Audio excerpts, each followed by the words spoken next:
విద్యార్థుల ఆహార భద్రతపై అధికారులు, ఉపాధ్యాయులు ప్రత్యేక దృష్టి సారించాలని రాష్ట్ర ఫుడ్ కమిషన్ చైర్మన్ గోలు శ్రీనివాసరెడ్డి ఆదేశించారు. ప్రతిరోజు విద్యార్థులకు నాణ్యతతో కూడిన రుచికరమైన భోజనాన్ని అందించాలని, భోజన నాణ్యత విషయంలో రాజీ పడే ప్రసక్తి లేదని ఆయన స్పష్టం చేశారు. గురువారం రాష్ట్ర ఫుడ్ కమిషన్ చైర్మన్ గోలు శ్రీనివాసరెడ్డి నేతృత్వంలో ఫుడ్ కమిషన్ సభ్యులు గోవర్ధన్ రెడ్డి, ఆనందరావు మహబూబ్నగర్ జిల్లా భూత్పూర్ మండలం తాటికొండ గ్రామంలో జిల్లా పరిషత్ ఉన్నత పాఠశాలను, అమిస్తాపూర్లో మహాత్మా జ్యోతిబా ఫులే బీసీ బాలికల గురుకుల పాఠశాలను సందర్శించారు. వంటగది, స్టోర్ రూమ్ ను పరిశీలించారు. జడ్చర్ల మండలంలోని మాచారం గ్రామంలో రేషన్ షాపును, అంగన్వాడీ కేంద్రాన్ని సందర్శించారు.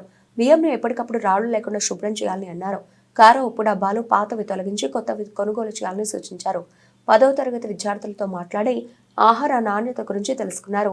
మధ్యాహ్న భోజనం రుచికరంగా ఉంటుందా లేదా అని విద్యార్థులను వారు అడిగి తెలుసుకున్నారు. మధ్యాహ్న భోజనాన్ని ఉపాధ్యాయులు తిని రుచి చూసిన తర్వాత విద్యార్థులకు వడ్డించాలని హెచ్ఎంను ఆదేశించారు.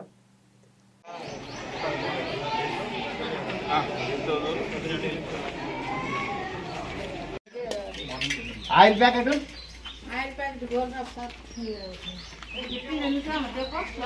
ఎన్ని కిలోల బియ్యం వేసినావు? 26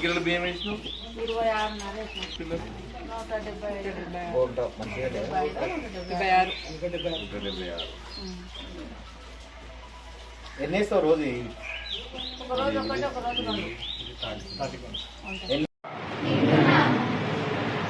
ఏమేమి పెడుతున్నావు?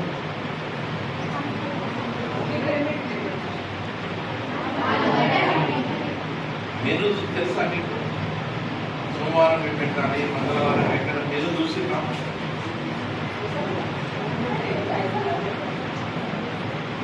మెనూ ఎక్కడికో చూసినా?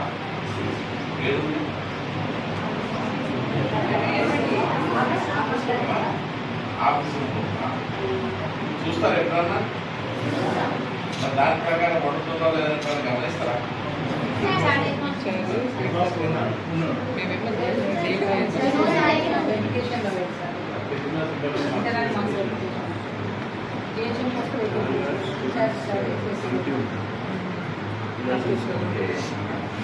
బ్లడ్ టెస్ట్ చేసి ఈ సంవత్సరం